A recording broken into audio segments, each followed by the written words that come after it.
Okay then guys, on to the last step now.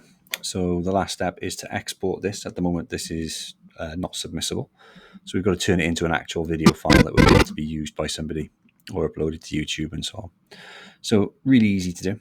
You go up to File and you go down here to Export. Okay, now you've got to make sure everything is done at this point. You won't lose your Premiere file, but you'll have to do it again if you make any changes. Okay, so go up there to Media, so Export, which means to get it out, obviously, and then Media.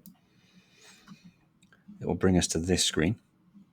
This is quite important now. So it says Sequence 1. I don't want it to be called Sequence 1. I want it to be called Tenerife 2022.mp4. That's fine. And this is where it's going to save it. So I don't want it to go there either. I want this to go to my desktop. So if I find my desktop, which is there, there's my Unit 3 example. And there it goes. It's going to go in there. Save.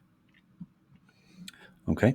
Check that says H.264. That basically means it's an MP4 and it will play anywhere. I have a little double check down here. So it's in 25 frames a second, which is standard for video.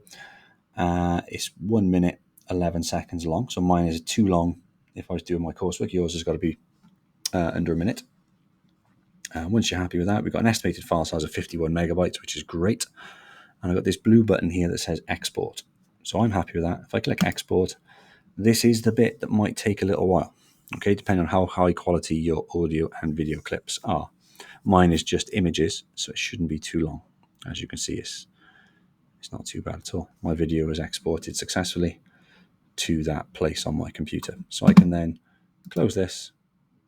I can go to my folder. There it is, Unit 3 example.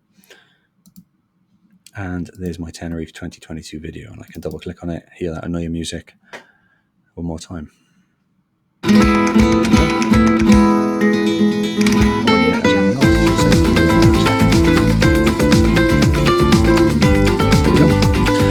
it's working, and that's your finished Adobe Premiere video.